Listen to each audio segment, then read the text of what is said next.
Ben, good afternoon. Thank you so much for taking the time out to do the next in our next episode of our Business Owner Spotlight. It's great to have you with us today. Good afternoon, Andrew, and thanks very much for the invite. Brilliant. Well, let's start off, Ben, by telling us a little bit about your business. Tell us a little bit about how long you've been involved and what you guys do. Fantastic. So I co-own a company called Centric Media, which essentially is an online platform to showcase the latest technology available to healthcare. Okay. And my co-founder Douglas Amadouche, he is a Chief Clinical Information Officer himself and still very much wears an NHS hat. The reasons for starting the platform were in both our jobs. I've been in healthcare IT for I think around about 10 years now, but we're always reading incredibly interesting case studies, written case studies that don't necessarily get the exposure they deserve. And there's some fantastic stories in there. So it was important to us to create a video platform which showcased that technology, featuring the key people involved in delivering that technology. And that, Andrew, for me it was sort of two things. It's far more engaging, but yet it's far more accessible. And I think that's really, really important in the age we live in, to be able to share that innovation across vast but relevant networks. So we've been doing it since 2019, which is of course pre-pandemic, and then it very timely in a sense. Yeah, I like that. So with both yourself and Douglas's backgrounds in the NHS, and I love the idea that actually you're using, you're given another profile or another way for people's fantastic work that they do in NHS to be seen a little bit more widely. Is that probably the best way to describe it? I think you're right. I think a lot of these things, with people putting more and more video content online, and I think of course the pandemic has certainly accelerated that. People have become more brave, and they're using platforms like LinkedIn and Twitter, especially the public sector, more and more. And I think it gives them the opportunity to kind of humanize their brand, if you like, and certainly become more approachable. People easier to reach out to them if they've seen someone talking about it and they're human being and all of that stuff. So very much. Oh wow! And the obvious place or the obvious question to ask in relation to starting an NHS-based business or a healthcare-based business in 2019, and then heading through the last couple of years, what were you hoping to achieve when you started in 2019, and how did that change as the pandemic took hold and we all had to change the way we did things? Well, I think it's a good question, and I think massively. It changed massively. I think one of the biggest impacts it had on us was, of course, we weren't able to get into hospitals to film. They locked their doors, quite rightly so. And a lot of our filming had to be done remotely, virtually, if you like. But at least we could do that, with the technology that exists now, and of course is evolving all the time, allowed us to carry on with what we were doing, but it was virtual as opposed to face-to-face filming, which of course is not ideal, but hopefully we're through that now. I was going to say we've all lived through that scenario, so it's probably quite normal. It might look quite so normal in a few years' time, when I'm sure there's people still learning from the videos you had back, have done since you started, and how you're saying now that things are a little bit different. How is business looking, and how are your the growth in what you're doing now? It's to an extent post-COVID? So very good. I'm pleased to say we have developed from back in 2019. We've developed some really, really good partners. We work with a lot of the academic health science networks, the AHS science, big NHS organisations like Digital Health.London, and they're key to what we do, because whilst we have a good reach to put out the content that we record to the relevant audiences, we have good data, we have good reach, all of that stuff, but it's all around tapping into those much more vast and established networks of like-minded people. So that was something that we wanted to do from the outset. I guess the pandemic gave us a little bit more time to be able to develop that, as opposed to being, not quite having the bandwidth to go out and form these partnerships. But no, it's looking very good. I'm pleased to say we're back into the trusts now, so we're doing a lot more on location stuff.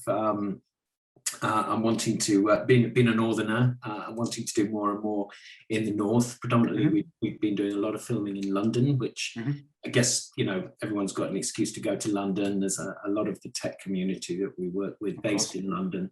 So it tends to be a lot of London-based filming. But as I say, I'm wanting to change that and bring that back to the north, to Harrogate. Absolutely. Specifically, absolutely. That's what we want, isn't it? Yeah. And tell us a little bit about your journey then as a kind of a business owner. Then if it sounds to me like you've come from a background of working in the health sector, but actually that that uniques that you and Douglas have set up in running your own business. Tell me a little bit about how you found that in comparison to what you did previously. Very different, very eye-opening. Learned a hell of a lot over the last 3 years. I've been involved in the past of, or been close to, starting businesses and stuff. But 2019, this is the first time that I've owned or co-owned and run a business. So I learned a lot, Andrew. Some of those things that of course both of us had experience of, and some of it we've had to go out there and seek advice and learn. Exactly. And speaking of that learning, then, and you've learned a lot. What are maybe two of the most important things you've learned in how to manage and run a business, and just with that huge COVID thing right in the middle of it as well? Sure. Well, I think have a plan is the headline. You must have a plan. That plan will evolve. That plan will change. And like all plans do. But to have that plan from the very outset, I think is absolutely key. We've learned a lot around that too. Of course. And then I think, being open to collaboration is probably the second point I'd add to that.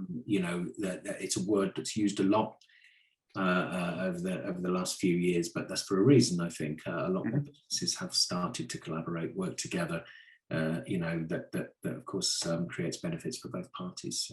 Absolutely. And I think both of those 2 points are really interesting. The idea of starting out with a plan. There's loads of statistics out there that 98% of businesses don't have a plan that they actively use and work on, compared to those business plans that people have to start a business with, and it goes in the bottom drawer and it's never to be seen again.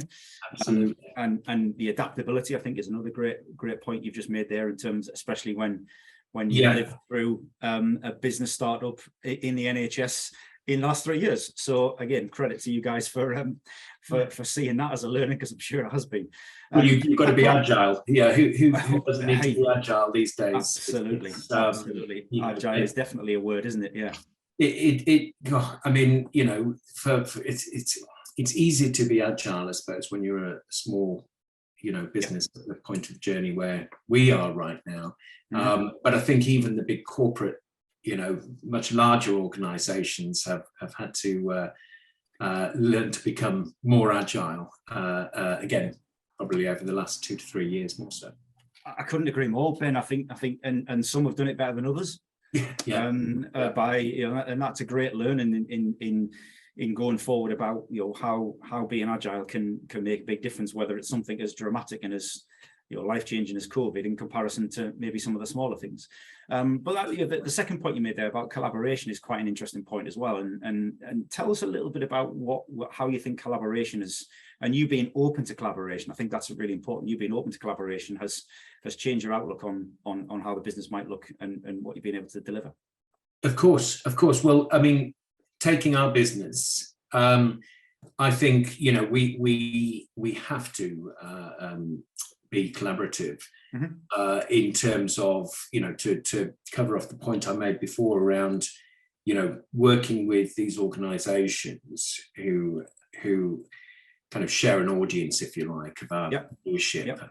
like-minded people, involved in healthcare, have an interest in healthcare, because predominantly our customers are the tech companies who deliver, and provide these solutions or have these products that can support healthcare right now.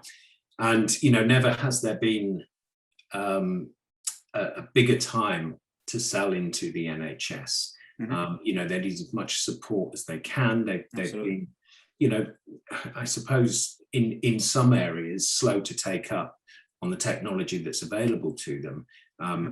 To keep mentioning the pandemic, but that again accelerated and changed a lot of people's mindsets because they had to use it, and then they realised how beneficial it was to their particular organisation. And I think being collaborative, it opens the doors all over the place to what to more putting yourself in a corner, and I think it's been incredibly helpful to us anyway, Andrew.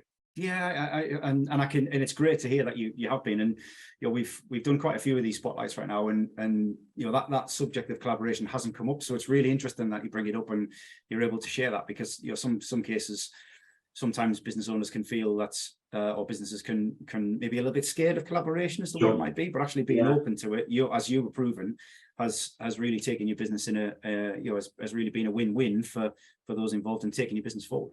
Absolutely, and to any small business, it's surely got to be a beneficial. I mean, it's using those networks, using those relationships that you can form that can really take you forward at pace. So yeah. Fantastic. And I guess final question, Ben, is looking forward now. You're 3 years in, and obviously you've gone through the tumultuous 3 years. Tell us a little bit about what the next 2 or 3 years look like for you. What are you hoping to achieve in the next couple of years? So we tend to look ahead at least 2 to 3 years. As you might imagine, what's going on across healthcare right now is huge. Change, the pace, the adoption of technology and everything. So there's no shortage of us of content out there for us to work with. So we're going to follow our partners within the NHS very, very closely, support them where we can. The platform, I should have mentioned this at the outset, so our platform is free to the NHS. Okay. And that was something very important to us when we created the platform, but also something that we want to continue on. So supporting the NHS where we can. We've got some really interesting projects coming up with some key partner organisations that we have. We're offering all kinds of kind of media training as well, and supporting, nice. And focusing on the key topics that a lot of these health tech companies need to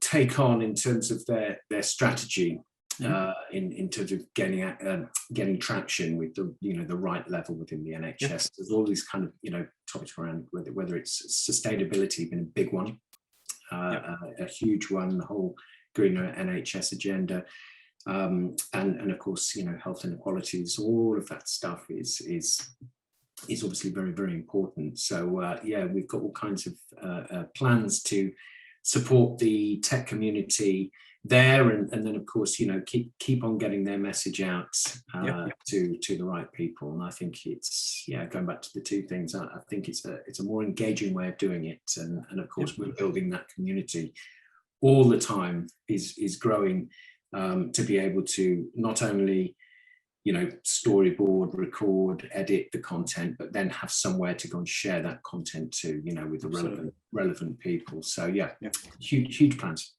Great stuff. Well, Ben, it's been absolutely fascinating to hear about your business and your journey over the last 3 years. So there's some great little bits and pieces that people can take away who watch this. So thank you ever so much for joining us on today's Business Spotlight. Thank you very much, Andrew. You take care.